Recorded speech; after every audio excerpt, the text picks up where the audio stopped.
26 मार्च रोजी आहे रामनवमी आणि यंदाची रामनवमी सर्वार्थ सिद्धी योगात आणि रवी योगाच्या अद्भुत संयोगासह येत आहे. एवढंच नाही तर गुरुवारचा योग सुद्धा जुळून आलाय. ज्योतिषशास्त्रानुसार जेव्हा हे 3 शक्तिशाली योग एकत्र येतात तेव्हा केलेले कोणतेही शुभ कार्य, पूजा किंवा संकल्प हा अक्षय फळ देणारा ठरतो असं सांगितलं जातं. जणू साक्षात सूर्यनारायण आपल्या कुलभूषणाचे स्वागत करण्यासाठी सज्ज झाले आहेत. एवढंच नाही तर भगवान श्री हरी विष्णूंची कृपा मिळवण्यासाठी आणि प्रभू श्री रामचंद्रांचे आशीर्वाद मिळवण्यासाठी हा दिवस खूपच प्रभावी मानला जातोय. अडकलेली कामं मार्गी लावण्यासाठी, नवीन कार्याचा श्री गणेशा करण्यासाठी आणि आयुष्यात सकारात्मकतेचा प्रकाश पसरवण्यासाठी हा दिवस सिद्ध मुहूर्त ठरणार असल्याचंही सांगितलं जात आहे. चला तर मग रामनवमीची संपूर्ण माहिती योग्य शुभमुहूर्तासह जाणून घेऊया.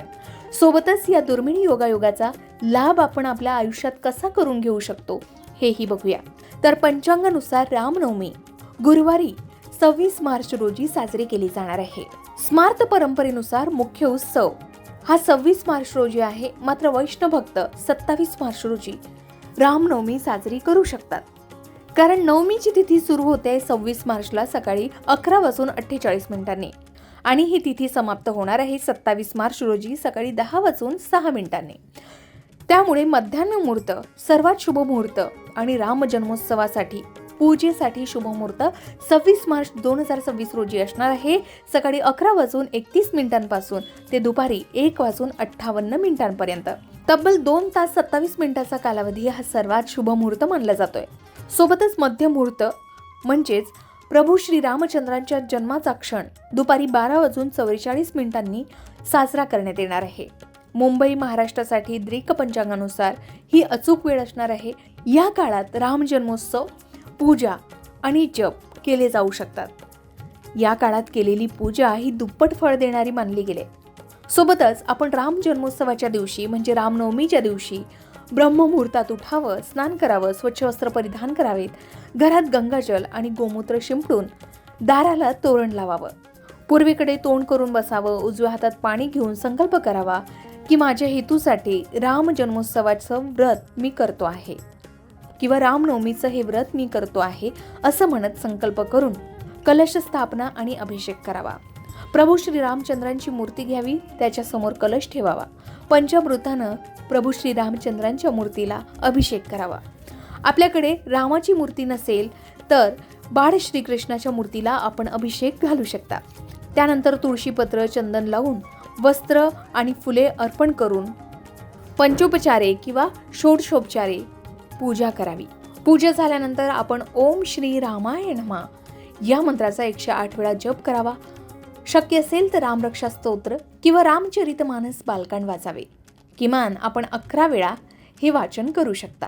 मध्यान्ह मुहूर्तात म्हणजे प्रभू श्री राम जन्मोत्सवाच्या वेळी सकाळी 11:51 पासून ते दुपारी 1:58 दरम्यान आपण शंख वाजवून प्रभू श्री रामचंद्रांचा जयघोष करू शकता.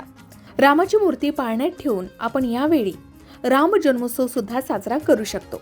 राम जन्मोत्सवाचा विधी पार पडला की कापूर किंवा तुपाचा दिवा लावून प्रभू श्री रामचंद्रांची आरती करावी, नैवेद्य दाखवावा आणि प्रसाद वाटप करावा.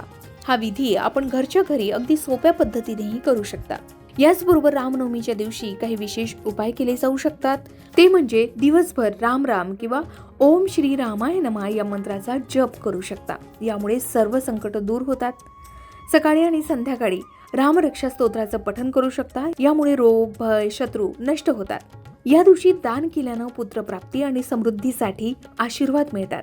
एवढंच नाही तर आपण शुभ मुहूर्तात किंवा जन्म मुहूर्तात प्रभू श्री रामचंद्रांचा पाळणा हलवल्यानं संतान सुख मिळतं असंही सांगितलं जातं. या दिवशी बालकांड ऐकल्यानं मन शांत होतं आणि आयुष्यात यश येतं. त्याचबरोबर अनेक जण या दिवशी निर्जला व्रतही करतात, रामरक्षा स्तोत्राचं पठण करतात. आपण सुद्धा या दिवशी संतान प्राप्तीसाठी निर्जला व्रत करू शकता आणि 11 वेळा रामरक्षा स्तोत्राचं पठण करू शकता. धनसमृद्धीसाठीही काही उपाय आहेत. ते म्हणजे प्रभू श्री रामचंद्रांना चंदन आणि पिवळी फुलं अर्पण करावी आणि ओम रामचंद्राय नमः या मंत्राचा 108 वेळा जप करावा.